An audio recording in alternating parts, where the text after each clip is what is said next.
رسول اللہ صلی اللہ علیہ وسلم نے فرمایا سب سے بہترین نماز داؤد علیہ السلام کی نماز ہے. وہ نصف رات سوتے تھے، تہائی رات جاگتے تھے اور رات کا چھٹا حصہ سوتے تھے. یعنی پہلے کچھ دیر سو جاتے اور پھر درمیان میں جاگتے، پھر آخر میں پھر سو جاتے. تو اس طرح پھر ان کی تھکاوٹ بھی نہیں ہوتی. جو رات کے بالکل ارلی حصے کا سونا ہوتا ہے نا، وہ اگر انسان کو مل جائے تو وہ اتنا زبردست ہوتا ہے گویا وہ انسان ساری رات سو چکا، کئی گھنٹوں کی نیند کے برابر ہوتا ہے. اس میں تھکاوٹ جلد اترتی بنسبت پچھلی رات سو. صحابہ کا قیام. عائشہ رضی اللہ تعالیٰ عنہ سے روایت ہے، انہوں نے فرمایا نبی صلی اللہ علیہ وسلم نے ایک شخص کو مسجد میں قرآن پڑھتے سنا تو فرمایا اللہ اس پر رحم کرے، مجھے اس نے اس وقت فلاں فلاں آیت یاد دلا دی ہے جو میں فلاں فلاں سورت سے بھول گیا تھا. عباد اللہ بن عبداللہ نے حضرت عائشہ رضی اللہ تعالیٰ عنہ سے یہ اضافہ بیان کیا ہے کہ نبی صلی اللہ علیہ وسلم نے میرے گھر میں نماز تہجد پڑھی تو آپ نے عباد کی آواز سنی جو مسجد میں نماز پڑھ رہے تھے. آپ نے فرمایا عائشہ کیا یہ عباد کی آواز ہے؟ میں نے عرض کیا جی ہاں. آپ نے دعا فرمائی اے اللہ عباد پر رحم فرما. کیا خیر خواہی تھی نبی صلی اللہ علیہ وسلم کہ اپنے ساتھیوں کے بارے میں جب سنتے تھے تو وہیں ان کی غیر موجودگی میں بھی ان کے لیے دعا کرتے. تو ابھی آپ نے کہا نا کہ جگہ جگہ روشنیاں، تو یہ صحابہ کے گھروں میں ایسے ہی ہوتا. صحابیات کا قیام. نبی صلی اللہ علیہ وسلم نے فرمایا مجھ سے جبریل علیہ السلام نے کہا کہ حفصہ سے رجوع کر لو کیونکہ وہ بہت روزے رکھنے والی اور بہت قیام کرنے والی ہے اور بے شک وہ جنت میں آپ کی بیوی ہے. امام احمد بن حنبل، امام بخاری، حافظ عراقی، یہ سب قیام اللیل کرنے والے لوگ تھے اور ان کے لیے ایسے ہی تھا جیسے کوئی بہت مانوس چیز ہے، یعنی بالکل روٹین کی بات تھی. تہجد کے فائدے. نمبر 1 خیر و بھلائی ملنا. جابر رضی اللہ عنہ سے روایت ہے، کہتے ہیں کہ رسول اللہ صلی اللہ علیہ وسلم نے فرمایا کوئی مرد اور عورت ایسی نہیں کہ رات کو سوئے مگر اس کے سر پہ گریں لگا دی جاتی ہے. بس اگر اس نے جاگتے وقت اللہ کا ذکر کیا تو گرہ کھل جاتی ہے، اگر کھڑا ہوا اور وضو کیا اور نماز پڑھی تو سب گریں کھل جاتی ہیں اور وہ خوش دل ہلکا پھلکا ہو کر بھلائی کو پہنچنے والا ہوتا. یعنی جو لوگ صبح اٹھ کر صبح اٹھتے ہی پہلے ذکر کرتے ہیں، اللہ کا دعا کرتے ہیں، اگر تہجد کے وقت اٹھے ہیں تو کون سی آیات پڑھتے ہیں؟ آل عمران کی آخری آیات ان فی خلق السماوات والارض، اور پھر وضو کرتے ہیں، نماز پڑھتے ہیں تو ان کی ساری گرہیں کھل جاتی، بالکل فریش ہو کر ریلیکس ہو کر دن کا آغاز کرتے ہیں. اور اگر نماز مس ہو جائے تو بوجھ تلے آ جاتے ہیں. اسی طرح نفس میں چستی آتی ہے ورنہ سستی اور خباثت نفس کے اندر آتی ہے. لا علاج مرض سے شفا ملنا. امام ابن قیم کہتے ہیں قیام اللیل حفظان صحت کے اسباب میں سب سے زیادہ نفع مند، یعنی صحت کی حفاظت کے لیے سب سے اچھی چیز ہے اور بہت سے لا علاج امراض کو روکنے والے امور میں سے سب سے زیادہ روکنے والا ہے اور جسم، روح اور دل کو بہت چاق و چوبند رکھنے والا ہے. یعنی لا علاج مرضوں کا علاج ہے قیام اللیل. دل کا علاج. یحییٰ ابن معاذ کہتے ہیں دل کا علاج 5 چیزوں میں ہے. نمبر 1 تدبر کے ساتھ قرآن پڑھنا. نمبر 2 پیٹ کو خالی رکھنا، یعنی بہت زیادہ نہ کھانا. نمبر 3 قیام اللیل. نمبر 4 سحری کے وقت اللہ کے سامنے عاجزی اور انکساری کرنا. نمبر 5 نیک لوگوں کی مجلس میں بیٹھنا. دل کو خوشی ملنا.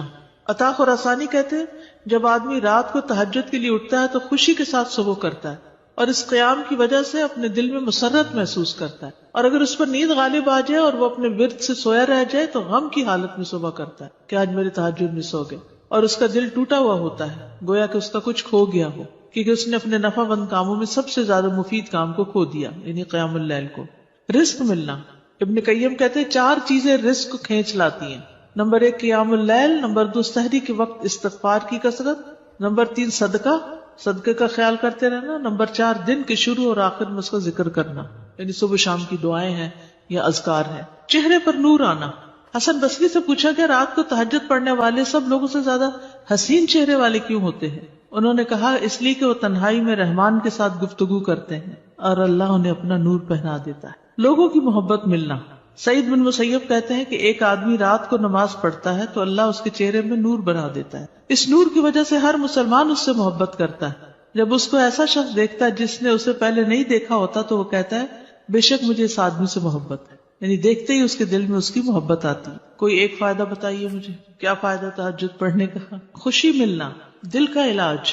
لا علاج مرضوں سے حفاظت. رزق ملنا. یس. نفس میں چستی آنا. لوگوں کی محبت ملنا. چڑچڑا پن دور ہوتا ہے، برداشت پیدا ہوتی ہے.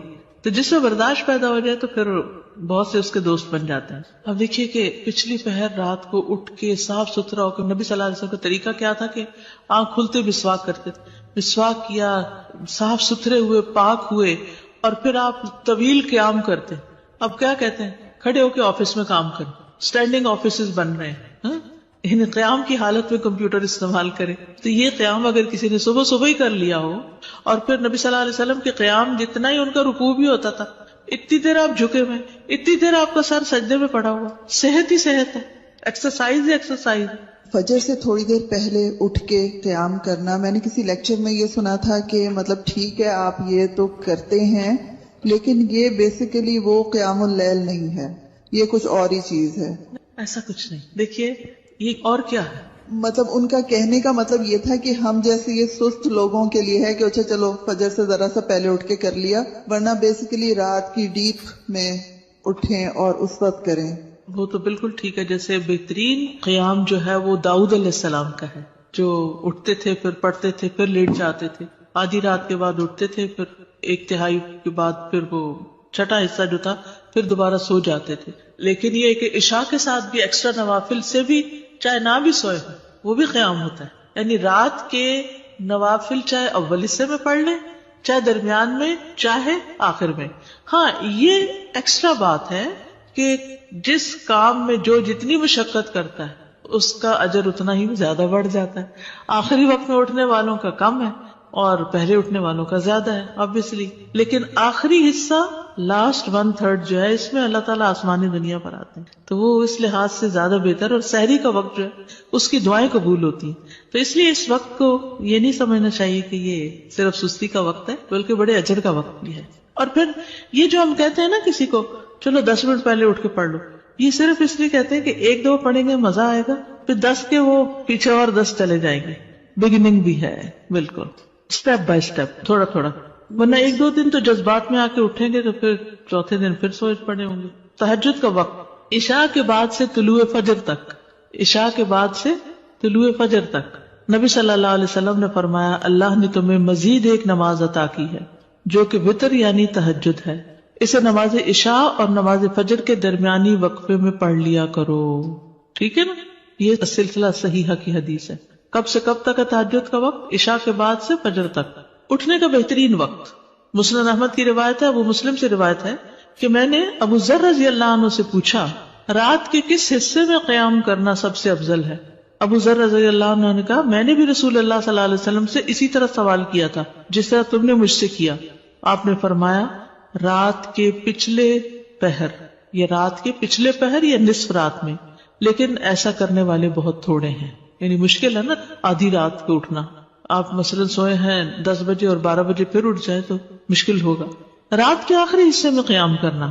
جابر رضی اللہ عنہ سے روایت ہے, انہوں نے کہا میں نے نبی صلی اللہ علیہ وسلم کو فرماتے ہوئے سنا تم میں سے جسے یہ خدشہ ہو کہ وہ رات کے آخر میں نہیں اٹھ سکے گا تو وہ وتر پڑھ لے پھر سو جائے, اور جسے رات کے قیام کا یقین ہو وہ رات کے آخر میں وتر پڑھے, کیونکہ رات کے آخری حصے میں قرات کے وقت حاضری دی جاتی ہے اور یہ بہتر ہے. ٹھیک ہے, تو رات کا آخری حصہ بھی اچھا ہے. آخری پہر دعاؤں کی قبولیت کا وقت بھی ہے. عمرو بن ابسہ سے مرفوعاً روایت ہے کہ رات کی نماز 2 رکعت ہے اور رات کے آخری حصے میں دعا سب سے زیادہ قبول ہوتی ہے. رات کے آخری حصے میں دعا سب سے زیادہ قبول ہوتی ہے. نبی صلی اللہ علیہ وسلم کے اٹھنے کا وقت. مسروق سے روایت انہوں نے کہا میں نے عائشہ رضی اللہ عنہا سے پوچھا کہ نبی صلی اللہ علیہ وسلم کو سب سے زیادہ کون سا عمل پسند تھا؟ انہوں نے فرمایا وہ عمل جو ہمیشہ ہوتا رہے. میں نے کہا آپ رات کو کب اٹھتے تھے؟ انہوں نے فرمایا جب مرغ کی آواز سنتے تو اٹھ جاتے. اب دیکھیے اس کو گھڑیاں نہیں تھی, لیکن اللہ نے نیچرلی یعنی کہ ایک وقت تہجد کا جو تھا اس میں مرغ اذان دیتا ہے تو وہ بھی ایک الارم کی طرح ہے. آپ کو پتہ ہے کراچی کا تو کچھ نہ پوچھیں, اس لیے کہ فرسٹ ٹائم کراچی میں میرے ساتھ یہ ایکسپیرینس ہوا کہ رات کے وقت کبھی بول رہے ہیں, رات کے وقت کبھی بول رہے تھے. یہ فرسٹ ٹائم میں نے دیکھا تو میں نے کہا یہ کیا ہوا ہے, یہ نہیں, میں پریشان ہو گئی جب شروع میں گئی وہاں, یہ کیا ہو رہا ہے. پھر مجھے سمجھ میں آیا کہ یہاں کراچی میں تو ساری رات ٹریفک چل رہی ہوتی ہے اور لوگ جاگ رہے ہوتے ہیں, کہ کراچی میں لوگ رات کو زیادہ جاگتے ہیں, تو وہ پھر کبھی بھی جاگنے لگے. کھانا ملتا ہے, بالکل کھانا بھی ملتا ہے. اب دیکھیں ریسٹورینٹس کے باہر وہ پرندے اڑ کے رات کے وقت آ کے بیٹھ کے جاتے ہیں, کیونکہ دن کو وہ سب بند پڑا ہوتا ہے بیچارے, ان کا رزق بھی رات کو کھلتا ہے. ان کا یعنی کہ وہ سارا سسٹم ڈسٹرب ہو چکا ہے. جیسے انسان ڈسٹرب ہو گئے تو پرندے بھی ڈسٹرب ہو گئے. حضرت عائشہ سے روایت فرماتی ہیں آپ صلی اللہ علیہ وسلم شروع رات میں سوتے اور آخر رات میں بیدار ہو کر تہجد کی نماز پڑھتے. نبی صلی اللہ علیہ وسلم کا نصف رات کو اٹھنا، آدھی رات کو، یہ وہ حضرت ابن عباس والی روایت ہے جس میں ابن عباس آپ صلی اللہ علیہ وسلم کے گھر میں آ کر رکے تھے اور پھر جب آدھی رات گزر گئی تو آپ بیدار ہو کر تہجد پڑھنے لگے. نبی صلی اللہ علیہ وسلم کا سحری سے قبل نماز سے فارغ ہونا.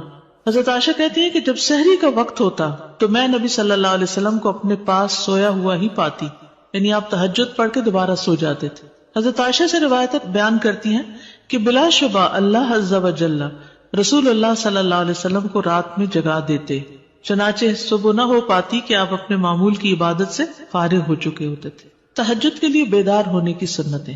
آنکھ کھلنے پر دعا پڑھنا. نبی صلی اللہ علیہ وسلم نے فرمایا جو شخص رات کو بیدار ہو کر یہ دعا پڑھے لا الہ الا اللہ وحدہ لا شریک لہ لہ الملک ولہ الحمد وہو علی کل شیء قدیر الحمد للہ وسبحان اللہ ولا الہ الا اللہ واللہ اکبر ولا حول ولا قوة الا باللہ ثم قال اللہم اغفر لی او دعا استجیب لہ فإن تودع وصلى قبلت صلاتہ. نبی صلی اللہ علیہ وسلم نے فرمایا جو شخص رات کو بیدار ہو کر یہ دعا پڑھے لا الہ الا اللہ آخر تک اور پھر کہے اللہم اغفر لی، اے اللہ میری مغفرت فرما، یا کوئی اور دعا کرے جو اس کی دعا ہے تو اس کی دعا قبول ہوتی ہے. پھر اگر اس نے وضو کیا اور نماز پڑھی تو نماز بھی قبول ہوتی ہے. ٹھیک ہے. آل عمران کی آخری 10 آیات پڑھنا. ابن عباس نے ابو المتوکل کو بتایا کہ انہوں نے ایک رات نبی صلی اللہ علیہ وسلم کے ہاں گزاری تو اللہ کے نبی رات کے آخری حصے میں اٹھے، باہر نکلے اور آسمان پر نظر ڈالی، پھر سورۃ آل عمران کی آیت پڑھی ان فی خلق السماوات والارض. 3 بار وقفے سے اٹھنا. ابن عباس کہتے ہیں وہ ایک رات رسول اللہ صلی اللہ علیہ وسلم کے ہاں سوئے تو رات کو آپ جاگے، مسواک کی اور وضو فرمایا. آپ اس وقت یہ آیات پڑھ رہے تھے ان فی خلق السماوات والارض. یہ آیات تلاوت فرمائی حتیٰ کہ سورت ختم کی، پھر آپ کھڑے ہوئے اور 2 رکعتیں پڑھی، ان میں بہت طویل قیام، رکوع اور سجدے کیے، پھر واپس پلٹے اور سو گئے یہاں تک کہ آپ کی سانس کی آواز سنائی دینے لگی. پھر آپ نے اسی طرح 3 دفعہ کیا، 6 رکعتیں پڑھی. ہر دفعہ آپ مسواک کرتے، وضو فرماتے اور ان آیات کی تلاوت فرماتے. پھر آپ نے 3 وتر پڑھے، پھر مؤذن نے اذان دی تو آپ نماز کے لیے باہر تشریف لے گئے. یعنی بار بار وضو کیا، بار بار مسواک کیا اور بار بار ان فی خلق پڑھا اور عبادت کی. بیدار ہوتے ہی مسواک کرنا. ابن عمر سے مرفوعاً مروی ہے کہ آپ صلی اللہ علیہ وسلم جب سوتے تو مسواک آپ کے پاس ہوتی، جب بیدار ہوتے تو مسواک سے ابتدا کرتے. اسی طرح جب آپ تہجد کے لیے کھڑے ہوتے تو اپنا منہ مسواک سے اچھی طرح صاف کرتے. 2 رکعتیں پڑھ کر سلام پھیرتے اور مسواک کرتے. سبحان اللہ، کس کثرت کے ساتھ منہ صاف کرتے. صحابہ کو بھی حکم دیا جاتا کہ رات کو اٹھے تو مسواک کرے. پھر درمیانہ وضو کرنا. ابن عباس سے روایت ہے انہوں نے کہا میں نے ایک رات اپنی خالہ میمونہ کے ہاں گزاری. نبی صلی اللہ علیہ وسلم رات کو اٹھے اور اپنی ضرورت کی جگہ آئے، پھر اپنا چہرہ اور دونوں ہاتھ دھوئے، پھر سو گئے اور پھر اٹھے اور مشکیزے کے پاس آئے، اس کا بندھن کھولا، پھر 2 وضو کے درمیان کا وضو کیا، یعنی ہلکا سا وضو، اور پانی زیادہ استعمال نہیں کیا اور اچھی طرح وضو کیا. پھر اٹھے اور نماز شروع کی. کم سے کم اور زیادہ سے زیادہ تعداد کتنی رکعتیں پڑھنی چاہیے؟ ٹھیک ہے، یہ بھی بڑا اہم سوال ہے. اکثر لوگ پوچھتے ہیں تہجد کتنی رکعتیں، تو یہ ظہر اثر وغیرہ کی طرح مقرر رکعتیں نہیں ہیں، اس میں وسعت ہے. ٹھیک ہے، کم سے کم اور زیادہ سے زیادہ تعداد. ابن عثیمین کہتے ہیں نبی صلی اللہ علیہ وسلم سے رات کی نماز کے متعلق سوال کیا گیا تو آپ نے فرمایا رات کی نماز 2 رکعت ہے، مثنا مثنا، اور آپ نے اس کو کسی تعداد کے ساتھ متعین نہیں کیا. آپ نے یہ نہیں فرمایا 4 ہے، 6 ہے، 8 ہے، 10 ہے، نہیں. کیا فرمایا؟ 2 ہے. تو جب نبی صلی اللہ علیہ وسلم نے اس کے لیے کسی گنتی کو متعین کیے بغیر کیفیت کو واضح کر دیا تو اس سے معلوم ہوا کہ نماز کا معاملہ اس بارے میں وسعت رکھتا ہے، یعنی اس میں کافی گنجائش ہے. انسان 100 رکعتیں بھی پڑھ سکتا ہے اور 1 رکعت کے ساتھ اس کو وتر بنا سکتا ہے. تو اصل بات یہ کہ انسان جتنی طاقت پاتا ہے اتنی رکعتیں ادا کر لے. ٹھیک. ابن باز رات کی نماز کی تعداد کے متعلق کہتے ہیں کہ یہ بات ہر انسان کی طاقت کی طرف لوٹتی ہے، اور نبی صلی اللہ علیہ وسلم 11 رکعت ادا کرتے اور 2 رکعت پر سلام پھیرتے. آپ علیہ الصلوۃ والسلام اپنی قرات، اپنے رکوع اور اپنے سجدوں کو لمبا کرتے تھے اور قیام اللیل کو 2 ہلکی پھلکی رکعتوں کے ساتھ شروع کرتے تھے. سب سے بہتر یہی ہے، اور اگر وہ 3، 5 یا اس سے بھی زیادہ پڑھتا تو کوئی حرج نہیں. ہر ایک اپنی طاقت کے مطابق ادا کرے گا، اس میں کوئی حد نہیں. لیکن سب سے افضل صورت 11 رکعت نماز پڑھنا ہے، 8 تہجد اور 3 وتر. نبی صلی اللہ علیہ وسلم کا رمضان اور غیر رمضان میں 11 رکعت سے زیادہ نہ پڑھنا. ابو سلمہ بن عبد الرحمن سے روایت ہے، انہوں نے عائشہ رضی اللہ تعالی عنہا سے پوچھا، اور یہ صحیح مسلم کی روایت ہے، کہ رمضان میں رسول اللہ صلی اللہ علیہ وسلم کی نماز کیسے ہوتی تھی؟ انہوں نے جواب دیا، رسول اللہ صلی اللہ علیہ وسلم رمضان اور اس کے علاوہ دوسرے مہینوں میں فجر سے پہلے 11 رکعتوں سے زیادہ نہیں پڑھتے تھے. شیخ البانی کہتے کہ صحیح نص کے ذریعے رسول اللہ صلی اللہ علیہ وسلم کے فعل سے قیام اللیل کی رکعات کی تعداد 11 ثابت ہے، اور جب ہم اس میں غور کرتے ہیں تو ہمارے لیے انتہائی واضح طور پہ ظاہر ہو جاتا ہے کہ آپ اپنی پوری زندگی اس گنتی پر قائم رہے، خواہ رمضان ہو یا اس کے علاوہ، آپ اس سے زیادہ نہیں پڑھتے تھے. جہاں 13 کی بات آتی ہے نا تو وہ 2 سنت فجر کی بھی شامل کر لیتے ہیں. حضرت عائشہ سے روایت ہے، نبی صلی اللہ علیہ وسلم رات کو 11 رکعتیں پڑھتے، 8 رکعتیں تہجد اور 3 وتر.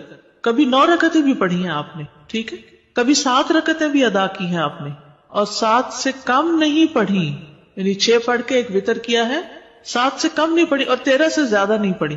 رکعات کی ادائیگی کا طریقہ کیا ہے؟ 2 کر کے پڑھنا. حضرت عبداللہ بن عمر سے روایت، انہوں نے کہا، ایک آدمی نے پوچھا کہ اے اللہ کے رسول، رات کی نماز کیسے ادا کی جائے؟ آپ نے فرمایا، رات کی نماز 2 رکعتیں ہیں، جب صبح ہونے کا اندیشہ ہو تو 1 وتر پڑھ لو. جب آپ تہجد پڑھتے تو ہر 2 رکعتوں کے بعد سلام پھیرتے اور 2 ہلکی رکعتوں سے آغاز کرتے. زید بن خالد جوہنی سے روایت ہے، انہوں نے کہا، میں آج رسول اللہ صلی اللہ علیہ وسلم کی نماز کا مشاہدہ کروں گا، یعنی رات کی نماز کا. میں نے دیکھا کہ آپ نے 2 ہلکی رکعتیں پڑھی، پھر 2 انتہائی لمبی، بہت ہی زیادہ لمبی رکعتیں ادا کی، پھر 2 رکعتیں پڑھی جو ان 2 لمبی رکعتوں سے ہلکی تھی، پھر 2 پڑھی جو پہلے والوں سے کم تھی، پھر 2 پڑھی جو اپنے پہلی والی رکعتوں سے کم تھی، پھر 2 رکعتیں پڑھی جو اپنی پہلی والی رکعتوں سے کم، پھر وتر ادا کیا.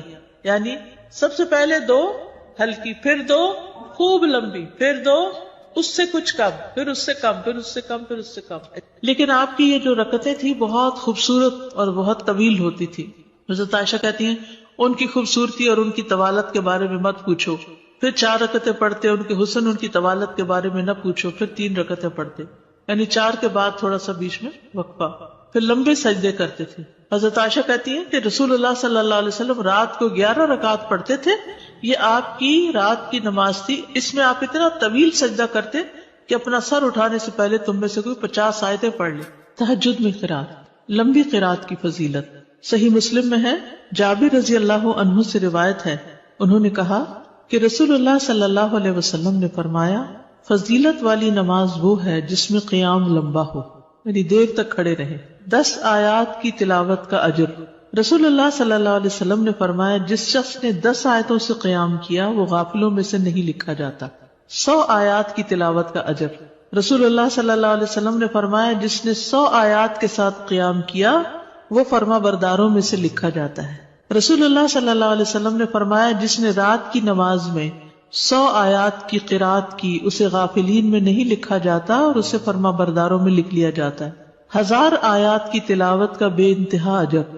رسول اللہ صلی اللہ علیہ وسلم نے فرمایا، جو 1000 آیات سے قیام کرے وہ بے انتہا ثواب جمع کرنے والوں میں لکھا جاتا ہے. مقنطرین کا لفظ آتا ہے. نبی صلی اللہ علیہ وسلم کی قرات. آپ صلی اللہ علیہ وسلم کی تہجد میں قرات مختصر ہونے یا لمبی ہونے کے اعتبار سے مختلف ہوتی تھی. کبھی آپ ہر رکعت میں یا ایھا المزمل کی مقدار کے مطابق قرات کرتے تھے، اور یہ 20 آیات والی سورت ہے، ٹھیک ہے. کبھی آپ ہر رکعت میں کیا پڑھتے؟ یا ایھا المزمل 20 آیات والی. کبھی 50 آیات کے برابر قرات کرتے تھے، اور کبھی کبھی سورۃ البقرہ اور آل عمران اور النساء بھی. تو اس سے ہی پتہ چلتا ہے کہ اس میں کوئی لگا بندہ قاعدہ نہیں کہ اتنی ضرور قرات کی جائے، حسب حالت کم یا زیادہ کی جا سکتی ہے. لیکن obviously جتنی کریں گے پھر اس کا اجر اتنا ہی مختلف ہو جائے گا. نبی صلی اللہ علیہ وسلم کا قیام لمبا ہوتا تھا. عبداللہ بن مسعود سے روایت ہے، وہ کہتے ہیں، میں نے ایک رات نبی صلی اللہ علیہ وسلم کے ہمراہ تہجد پڑھی تو آپ کافی دیر کھڑے رہے، حتیٰ کہ میں نے ایک برے کام کا ارادہ کیا. ہم نے کہا، آپ کا کیا ارادہ تھا؟ انہوں نے فرمایا، میں نے یہ ارادہ کیا کہ میں نبی صلی اللہ علیہ وسلم کو قیام میں چھوڑ کر خود بیٹھ جاؤں. تھک گئے ہوں گے. ایک ہی آیت کی مسلسل تکرار. حضرت عائشہ سے مروی ہے، انہوں نے کہا کہ نبی صلی اللہ علیہ وسلم نے ایک رات قرآن کی ایک ہی آیت سے قیام کیا، یعنی ایک آیت بار بار پڑھتے رہے، بار بار پڑھتے رہے. اور وہ کیا آیت تھی؟ ان تعذبهم فانہم عبادک وان تغفر لهم فانک انت العزیز الحکیم. اگر تو ان کو سزا دے تو بے شک وہ تیرے ہی بندے ہیں، اور اگر تو معاف کر دے تو بے شک تو ہی غالب بڑی حکمت والا ہے. یعنی یہ تو تجھ پر، یعنی کہ ایک طرح سے رحم ہی کی درخواست کر رہے ہیں کہ تیرے بندے ہیں، تو رحم فرما دے ان پر. اسی طرح سورۃ الاخلاص کی تکرار، بار بار ایک ہی سورت. پھر اسی طرح جہری اور سری دونوں طرح سے قرات کرنا جائز ہے. آپ چاہیں تو تہجد میں بلند آواز سے تلاوت کریں، چاہے تو دل میں پڑھیں. غزیف بن الحارث سے روایت ہے کہ میں نے عائشہ رضی اللہ تعالی عنہا سے کہا، کیا آپ نے دیکھا کہ رسول اللہ صلی اللہ علیہ وسلم قرآن اونچی آواز سے پڑھتے تھے یا خاموشی سے؟ فرمایا کبھی اونچی آواز سے پڑھتے، کبھی دھیمی آواز سے. میں نے کہا اللہ اکبر، تمام تعریف اللہ کے لیے جس نے اس معاملے میں وسعت رکھی. اب یہ اختلاف نہیں، کیا ہے؟ وسعت ہے. ابو ہریرہ سے روایت ہے، وہ بیان کرتے ہیں کہ نبی صلی اللہ علیہ وسلم رات کو کبھی بلند آواز سے اور کبھی دھیمی آواز سے قرات کرتے.